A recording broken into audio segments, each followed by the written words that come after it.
Hello बच्चों, स्वागत है आपका easy to study YouTube channel पर। तो आज हम सब करने वाले हैं क्लास 6 का सोशल साइंस का क्वेश्चन पेपर, जो कि हमारा 2024 में पूछने वाला है। और ये पूरे हैं 50 नंबर के, तो 50 में 50 लाना है, एकदम छाप देना है। तो चलो देखते हैं कि पहला प्रश्न कौन सा है। तो पहला प्रश्न है बच्चे लोग, थोड़ा हम इसको जूम करते हैं और पढ़ते हैं कि पहला क्या बोलता है। तो यह है कि सही विकल्प के सामने सही का चिन्ह अंकित कीजिए, और ये पूरे 8 नंबर का प्रश्न है। तो पहला में बोलता है बच्चे लोग कि क में गौतम बुद्ध को ज्ञान की प्राप्ति क्या हुई थी। तो हम सभी को जानते हैं कि गौतम बुद्ध को ज्ञान की प्राप्ति बोध गया में प्राप्त हुई थी, जो कि हमारा पटना से कुछ में गया में पड़ता है ना। मतलब कि बोध गया कहाँ है, तो गया में पड़ता है। अब फिर देखते हैं ख में मानचित्र में दक्षिण दिशा होती है किस तरफ, तो नीचे की ओर। और ये बिल्कुल सही है, कहाँ होती है, नीचे की ओर होती है। फिर क्या बोलता है बच्चे लोग ग में कि हड़प्पा सभ्यता की खोज किस वर्ष हुई थी। तो हमने पढ़ा है कि हड़प्पा सभ्यता की खोज 1921 में हुई थी, तो इसका आंसर हो जाएगा 1921। अब चलो देखते हैं कि दूसरा प्रश्न कौन सा है। तो घ में क्या बोलता है कि मताधिकार का प्रयोग कितने उम्र वाले व्यक्ति को किया जाता है। तो हम सभी जानते हैं कि हमारे देश में वोट देने का एज कितना है, 18 है। तो ये बिल्कुल सही हो जाएगा। अब चलो देखते हैं कि दूसरे नंबर प्रश्न में क्या बोलता है, जो कि पूरे 8 नंबर का है। तो बोलता है इसमें खाली स्थान को भरना है, सिंपल सी चीज़ है। तो क्या देखते हैं क में सूर्य का प्रकाश पृथ्वी तक खाली स्थान में पहुंचता है, तो 8 मिनट में पहुंचता है। फिर ख में बोलता है पृथ्वी का 71% भूभाग जल से गिरा है तथा मात्र खाली स्थान प्रतिशत है, तो कितने हो जाएगा, तो 29 है। तो यहाँ पर भी 29 आपका सही हो जाएगा। अब क्या बोलता है कि खाली स्थान के प्रसिद्ध राजा कनिष्क थे, कौन थे, कुषाण वंश। तो यहाँ पर भी क्या हो जाएगा, तो कुषाण वंशी भरा जाएगा। फिर क्या बोलता है बच्चे लोग घ में बोलता है कि रात में रिक्शा चालकों को ठहरने की व्यवस्था को खाली स्थान में होता है। तो इसको हम लोग देखते हैं ठंड में भी, जिसको हम लोग बोलते हैं रैन बसेरा। क्या बोलते हैं, रैन बसेरा बोलते हैं। अब चलो देखते हैं कि अगला प्रश्न कौन सा है। तो हम सब देख रहे हैं कि 3 नंबर प्रश्न है ना। क्या है, 3 नंबर आपका प्रश्न है, जो कि पूरे 8 नंबर का है। बोलता है कि सही विकल्पों का मिलान कीजिए। तो हम सब पहले से ही मिला के रखे हुए हैं। जैसे कि क में बोलता है एक प्रमुख स्त्री विचारक क्या हो जाती है, गार्गी हो जाएगा। क्या हो जाएगा, गार्गी हो जाएगा। फिर बोलते हैं कि ख में अष्टांग मार्ग, तो अष्टांग मार्ग जो है गौतम बुद्ध ही थे, मतलब उनके द्वारा ही बनाया गया था, उनके प्रचलनों के द्वारा।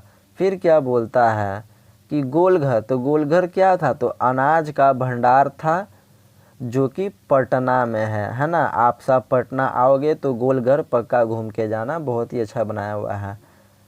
फिर क्या बोलता है बच्चे लोग कि घ में 23/1/1 डिग्री 2 है ना। मतलब 23.5 डिग्री उत्तरी अक्षांश क्या है, तो कर्क रेखा है। क्या है, ये कर्क रेखा है। आप सब चाहे तो इसका स्क्रीनशॉट भी खींच सकते हो वीडियो को पॉज करके। उम्मीद है आप सबको समझ में आ रहा होगा। तो चलो देखते हैं कि अगला प्रश्न कौन सा है।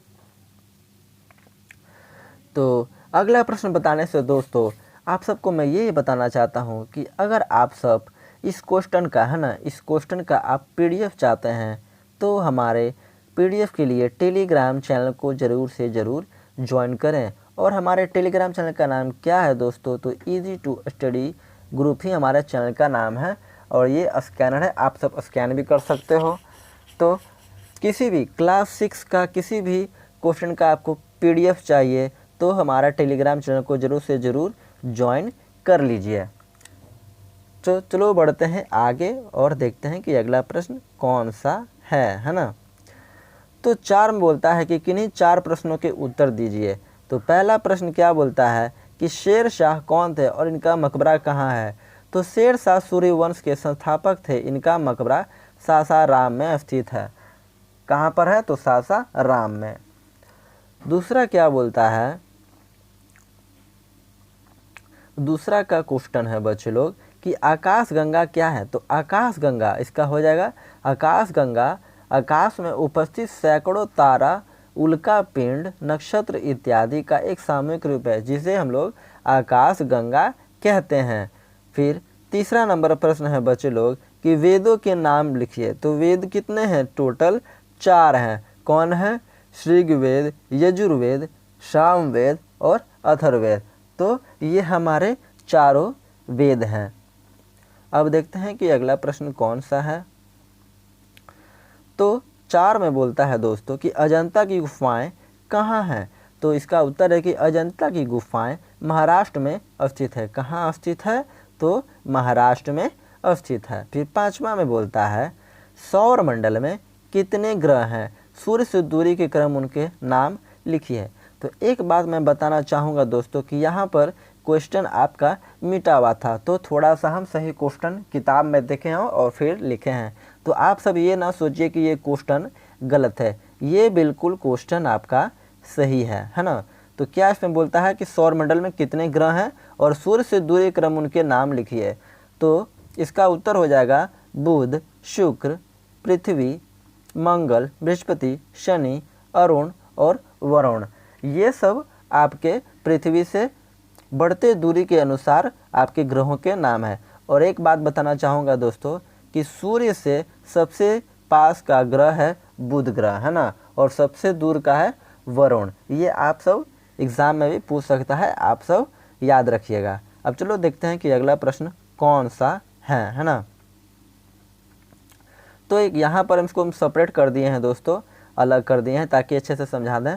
कि 6 में बोलता है कि बस में उतरते समय क्या क्या सावधानी बरतनी चाहिए। तो इसका उत्तर क्या हो जाएगा? तो इसका उत्तर हो जाएगा कि बस में उतरते समय निम्न सावधानियों बरतनी चाहिए। जैसे पहला हो जाएगा बस रुकने पर उतरें, फिर दूसरा हो जाएगा बस के आसपास कोई दूसरी गाड़ी ना हो, तभी बस से हम लोग उतरना चाहिए। तो उम्मीद है आप सबको समझ में आ रहा होगा, है ना। आप सब इसका स्क्रीनशॉट भी गिर सकते हो। तो चलो देखते हैं कि अगला प्रश्न कौन सा है। तो 5 नंबर प्रश्न है दोस्तों और ये पूरे 10 नंबर का है, तो इसको बिल्कुल भी छोड़ना नहीं है। तो इसमें बोलता है कि निम्नलिखित प्रश्नों में किन्हीं एक प्रश्न का उत्तर अधिकतम 100 शब्दों में, कितने शब्दों में? तो 100 शब्दों में देना है ना। तो इसका बोलता है पहला में कि पृथ्वी के घूर्णन और परिक्रण में क्या अंतर है, ये पहला प्रश्न हो जाएगा। फिर दूसरा बोलता है कि लोकतांत्रिक सरकार से आप क्या समझते हैं।